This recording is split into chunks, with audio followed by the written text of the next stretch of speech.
Welcome to a new release on the show. This is the 5 questions to nourish the mind, body and soul, to get to know the person sat in front of me a little bit more and ask them questions they wouldn't normally have. This has become very quickly one of my favourite parts of the interview. Now, we are re-releasing these because we released these months ago for our paid subscribers over on my newsletter, The Compassionate Cure on Substack. If you're not a paid subscriber, you will get these months in advance as being part of our community. However, we are now starting to release them. So enjoy. This is more of a personal connection and a shorter episode, but it really gets into the heart and not into the mind of the person who is sat in front of me. Emeran, welcome to Live Well, Be Well. We're going to start with our Substack questions, okay? So you have no idea what I'm about to ask you. Okay. Unless you read our Substack, which I don't think has been many out, so you probably haven't. But these are 5 questions that nourish the mind, body and soul. So I feel like you're very aligned to this because you're very much a believer of the interconnectedness. So I want you to answer these in a short form answer that comes more from the heart as opposed to the mind. Okay? Are you ready? I hope I'm ready. You're going to be ready as you're ever going to be. Okay, so the first question is, what makes you uniquely you? I think it's that I'm basically following my own path and I'm kind of very, very resistant against following other people's models or ideas. Or I think overall, when I think about my role in gastroenterology, I've not joined the main professional organizations. I've always been this outlier, this maverick. I would say that's a good term for it. I love that. And it's cost me. It had a negative impact on my success early on in life, but I somehow could not make the compromise. I just had to stick with my own ideas. Do you think you've been like that as a child? No, it was the middle. Interesting. Okay. Maybe that's because you trusted your instincts more, or your gut instincts, ironically. I don't know. Yeah, I don't know. It has something to do with, I think when I was young, I was much more on the introvert side. I was a real introvert child. And I had this almost complete transformation, in life. Something that may have had to do with it. I was a foreign exchange student when I was 18 years old in the US for a year, thrown into a high school in Pomona, close to here. And that year forced me to completely change, give public speeches and interact with a lot of people and promote this agency, the American Field Service, that was, the sponsor of this. So I think when I came back, and then I was in a family opposite from my own family in every way, and I had to adapt, I had to learn. And I think that sort of brought me out of my inner shell, and then for the rest of my life, I've been integrating. I like both of these sides, but I think this sticking to my own rules and my own compass and my own map comes from the early part of my life when I was sort of building this, inside of me and nurturing it. And so I think that's a good. I've actually never gone through this kind of reasoning, but I think it makes sense when I answer your question. I love that. It makes me think a lot about the importance of that as a child, throwing yourself sometimes into the unknown to develop your own character as opposed to what you believe is expected of you. So that makes a lot of sense. Yeah, it definitely makes life harder. I think I've seen it with many colleagues, how they sailed through, particularly young colleagues. They made connected with the sort of thought leaders, and that moved them up rapidly. And I was always sort of on the opposing side. I didn't recognize these people, and kind of surprising how it worked after all anyway. So I think I did pretty well with that approach. Took longer, was harder, but I'm sort of proud of it. Yeah, well, it means that you kind of connected to a purpose within you, which is, I think, probably one of the most important things in life is to have purpose. Exactly. Yeah. So my next question is overcoming resistance, which may have connected to the answer you've just told me. But what's been the most persistent area of resistance in your life, and how did you overcome it? That's a tough one. Because I actually always felt attracted to challenges, to kind of resistances, and overcome them. That started with sort of a physical thing, mountain climbing in the area that I grew up in. There was almost like an addiction, like you want to climb the highest peaks in Europe, the highest peaks in South America. And I'm not exactly sure why I did that, but it's a resistance. Like most people would not overcome that resistance. For me, it was always a challenge. So I think, I'm not sure if it's the same if you talk about overcoming obstacles or... Yeah, I mean, the biggest obstacles early on, coming back to what we talked about before, was clearly, being an introvert and then having to give public talks to audiences of like 500 people, in a foreign language. Wow. So as an 18-year-old, so that was a tremendous fear-inspiring idea and exposure. And actually, before I went on that 1 year, journey, I decided I had to see a psychologist because I was scared. I didn't think I could do it. And then afterwards,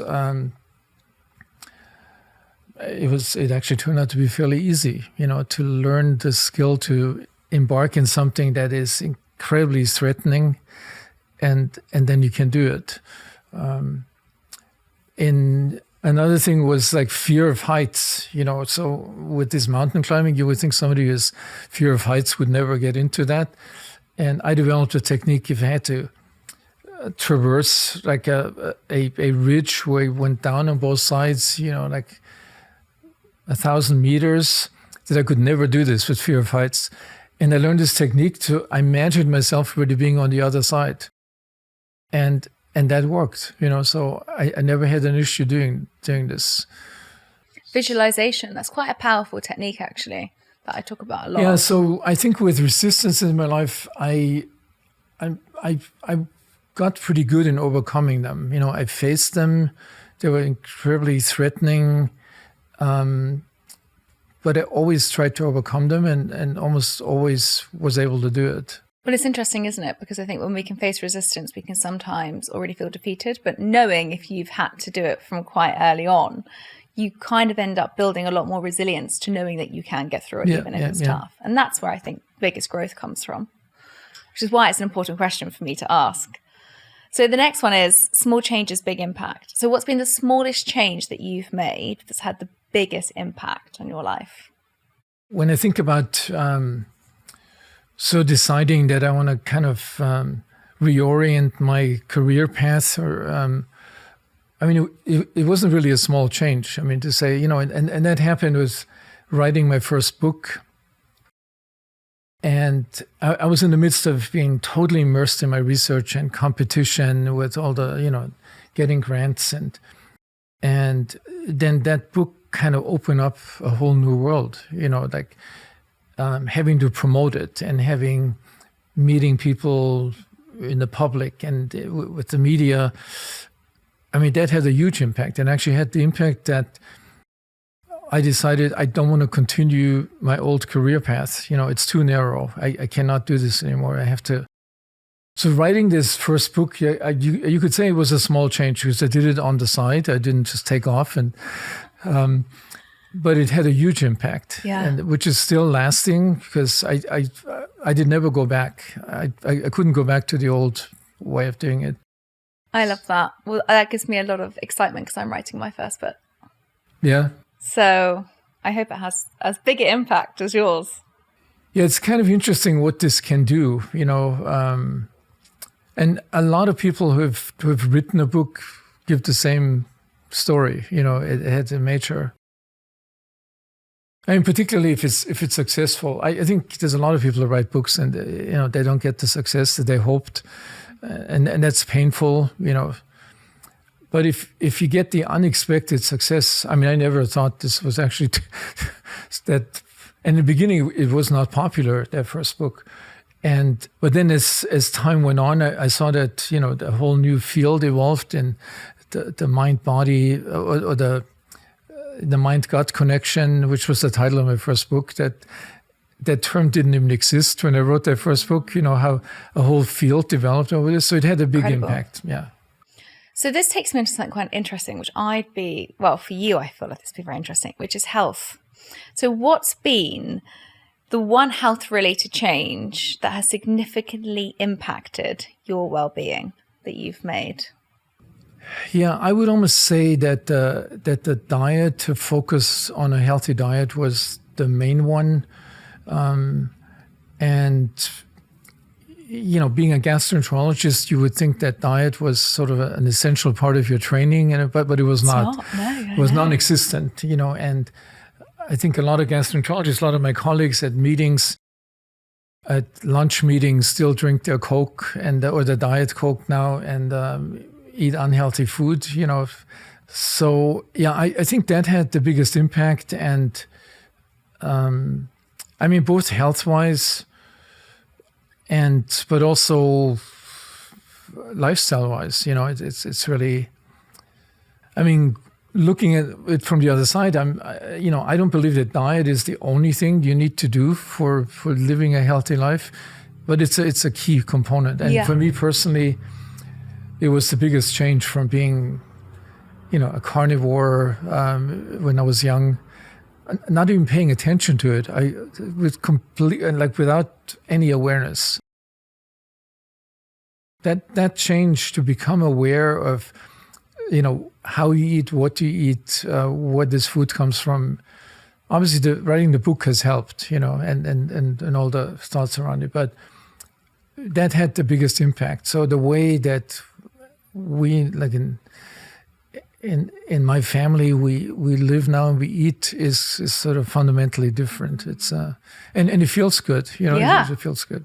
Of course, I really connect with a lot of what you say. So much about the show and about all the work that I do is about the multifaceted approach to health in general. But food was the first entry for me as well. So I really, believe there's always one entry, or there's one thing that sticks in people's minds, and that's why everyone's so individual and different. And it's nice to know that nutrition was a big part as well for you, which makes complete sense because you're a gastroenterologist, right? So this is a big paradox, that gastroenterologists, it's changing slowly now.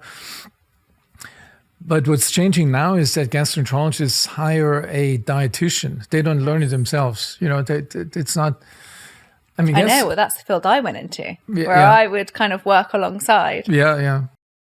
Gastroenterology is basically now a technical, semi-surgical specialty. We're doing endoscopies. That makes the most money. That's why people go into it. And not in the UK. Yeah. In the US, but not in the UK. Oh, in the US, it is ridiculous in some ways. I get these emails all the time. Looking for, people look for a gastroenterologist, $1 million starting salary. And it's all generated. Don't listen to this if in the UK and leave us and go to America. We need you. But it's all generated by procedures, not by advice, not by dietary advice. It's all just technical, Yeah, I know. I've had many of them. Okay, so the last question before we get into the main part of the show. Okay.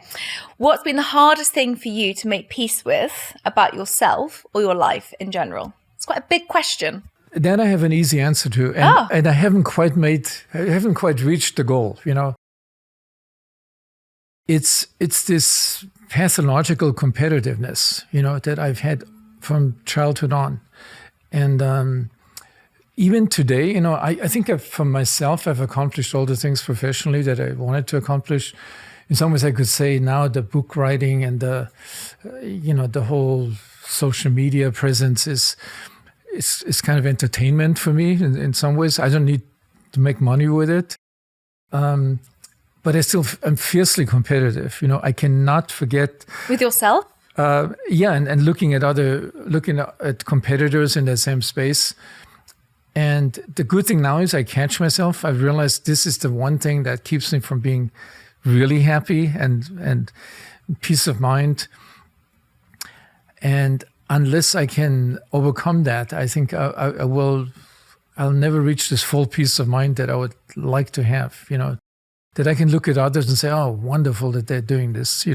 It's always like, God, what do I need to do to catch up? It's crazy. Yeah. And I relate. You can relate? Yeah. I mean, this is a lot about what I talk about with my self-compassion, right? Because when we have the acceptance of ourselves, when these moments come up, it's actually, I think, a really good antidote to how we see ourselves, is having that compassion that you would have for a friend. But it's so much harder to have it for yourself, especially if you're a high achiever.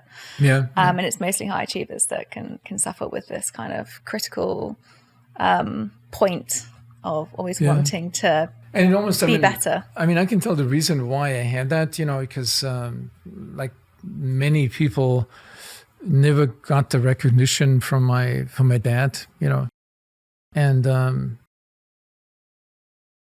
the only time, I was supposed to take over a family business, so I was a huge disappointment to my father. Even when I went into medicine, that was still, and we had a very strained relationship until I was already in the US and, I hadn't seen him for years. He was diagnosed with end-stage liver disease, cirrhosis, from a hepatitis C infection. And so he was too old to get a liver transplant in Germany. And I managed to get him a spot here at the UCLA transplant service. And so I basically saved his life, gave him 10 or 12 extra years in his life. And that was the first time in my life that he actually, thanked me for doing something good. Wow. But the amazing that you have the awareness of that. Yeah. Of the root. And I actually want to talk to you about that in the show, where we talk about adverse childhood experiences, actually. And I wonder if that's been kind of a big significance of your interconnectedness, all the work that you've done.